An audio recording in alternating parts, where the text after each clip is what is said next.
اهلا بيكم. وصفة جديدة مع اكلة شهية.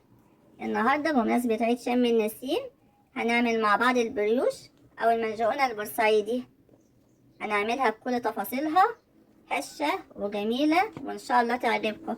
بس قبل ما ندخل على الوصفة بتاعتنا تعملوا لايك وشير واشتراك في القناة وتفعيل الجرس عشان يوصلكم مني كل جديد.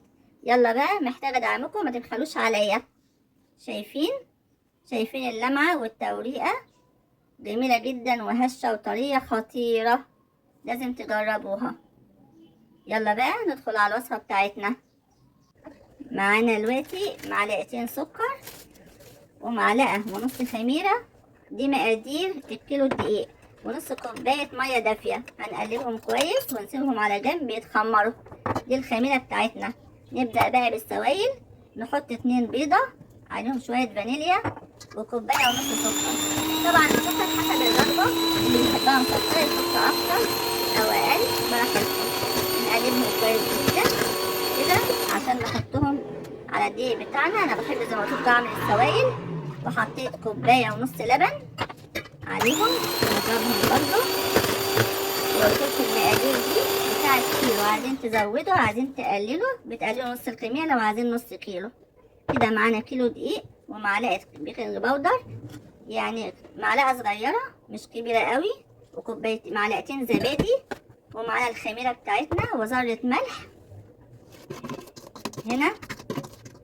وهنفضي بقى السوائل بتاعتنا على الدقيق وهنشوف بقى ايه الوصفة بتاعتنا. نعجن كويس كده، واهم حاجة في المنجقونة العجن كويس. لو مفيش عجان اعمله بايدي زي ما انا بعمل كده وبعجنه كويس جدا. وحطيت كوباية الا ربع زبدة. بعد ما بدأت العجينة تاخد كل الحاجة اللي فيها بحط الزبدة اخر حاجة ونعجن كويس جدا. انا عاجنة اكتر من كده بس ايه مقصركم في الفيديو طبعا. شايفين المطة والجمال، جميلة جدا وطرية كده في ايدي وحلوة قوي. فيها تلزيقة خفيفة بس ما بتلزقش في الايد. نسيبها بقى ساعة ولا ساعتين كده. سبتها ساعتين ورجعت لكم تاني.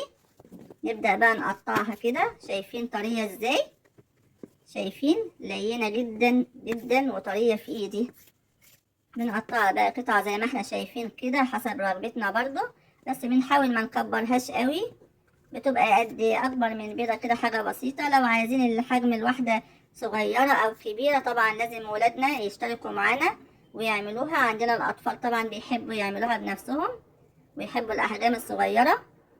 كده بنعملها كور. عملت معايا دي تقريبا صاجين من بتوع الفرن، عملوا حوالي 20 واحدة.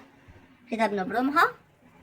شايفين ببطط العجينة الأول وبعدين ببرمها، لأن التبطيطة بتاعتها دي بتديها توريقة حلوة. ما ببرمش على طول، ما اعملش نظام البرم كده على طول. ببطط الأول شوية وتتبرم، بتدي توريقة حلوة. وبنعمل طبعا التقليدية بتاعتنا المنجقونة اللي احنا عارفينها ومتعودين طول عمرنا من صغرها عليها. بس دي بقى أشكال تانية هعملها لكم جديدة. طبعا العجينة بتاعتنا طرية وجميلة، بتبقى لينة في ايدينا كده. بنشتغل بيها براحتنا بقى ونلعب فيها براحتنا بالاشكال حسب الرغبة. واي حد عنده افكار بيعملها فيها. انا هنا بعمل الضفيرة اهي. انا بعرف اعمل الضفيرة بصراحة عشان عندي بنوتات فمتعودة عليها. شكل الضفيرة بتبقى جميلة جدا. المقادير دي جميلة ممتازة، انا مجرباها ولازم تجربوها وتعملوها للولاد. فرحوا ولادكم. شوفوا حرف اس، الولاد بيفرحوا بالاشكال دي جدا.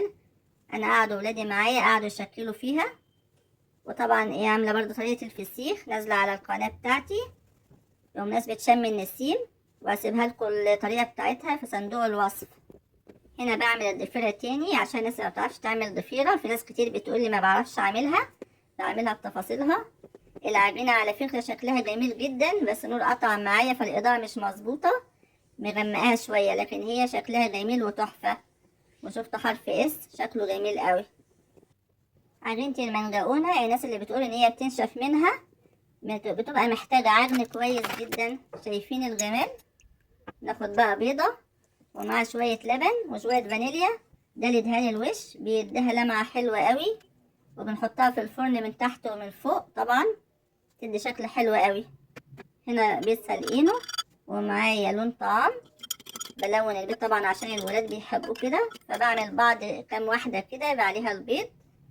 بالطريقة دي. وزي ما قلت لكم الكيلو عامل معايا 2 صاج من ده، جميل جدا شكله حلو قوي. وده فواكه مجففة بتدي شكل حلو قوي، بتتباع طبعا عند العطار، جميلة جدا. نحطها بقى في الفرن تطلع بالشكل ده، تحفة خطيرة، انصحكم تجربوها.